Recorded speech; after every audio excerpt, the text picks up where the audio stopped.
Are you able to recognize one part of the quadratic formula? The formula, the part that I want you to recognize, is a b squared minus 4ac. Remember we saw that? That was underneath the radical.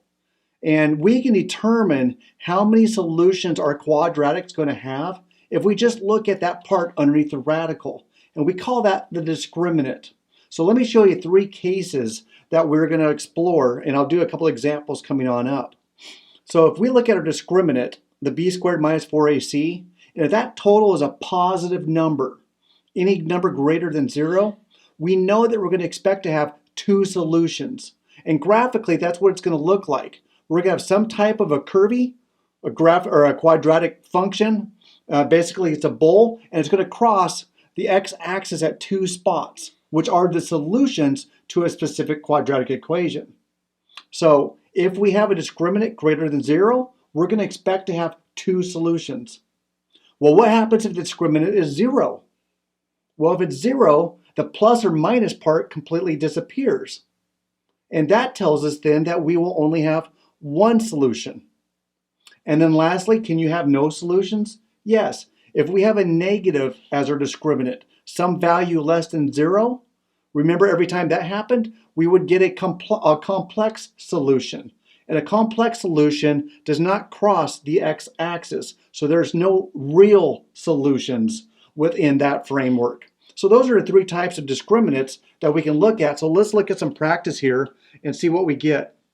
So what if we have a 3x squared plus a 4x minus a 5? There's our quadratic. Now we can solve that for solutions, but right now I just want to look at its discriminant to find out how many solutions are we going to expect and what types of solutions are those. So let's look at what our A, B's, and C's are.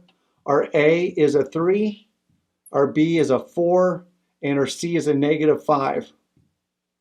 So then let's just look at B squared minus 4AC.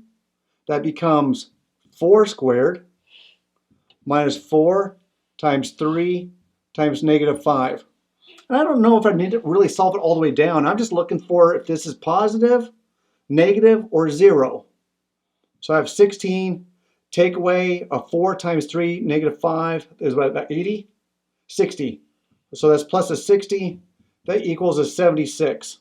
So my discriminant of this particular quadratic expression or equation is 76. And that tells me that anytime my discriminant is greater than 0, I'm going to have two solutions, and the solutions are real solutions, or two real solutions is what I'm going to expect to have. Another example, as we just want to look at its discriminant. So what can we determine by its discriminant? What we can discover about its solutions. So let's identify our A is a 9, our B is a negative 6, and our C is a 1. The discriminant, again, was the stuff underneath the radical, the b squared minus 4ac. And we just want to know, positive, negative, or 0.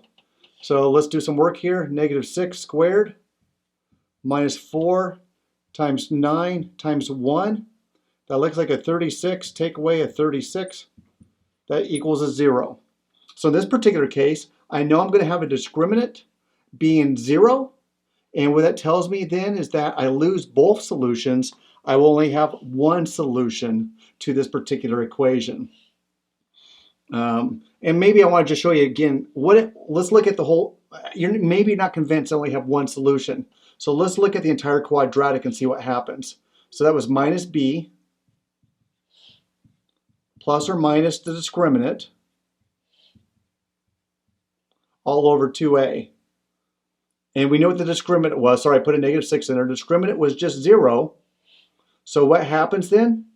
Well, then I'm going to have some solution that's 6 plus or minus the square root of 0 all over 2 times over 18. My next step, plus or minus 0, goes away because it's just 0. So I'm just left with 6 over 18. So do you see then why two solutions reduce down to 1? Because the discriminant carries a plus or minus component with it. So when the discriminant is 0, I'm only going to have one real solution to that particular equation. And our last example, Again, let's look at the discriminant. So identify what the A is. The A is a 3. My B is a -8. And the C is a 7. The discriminant then is B squared minus 4AC. Curious, is that positive, negative, or 0? So -8 squared minus a 4 times a 3 times a 7. So it becomes 64. Take away a 12 times a 7. 12 times 7, 84.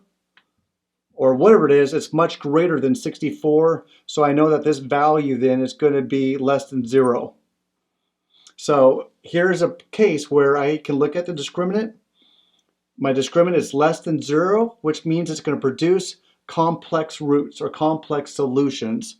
So it follows in this case, it will not cross the x-axis. I can't find any solutions on the x-axis.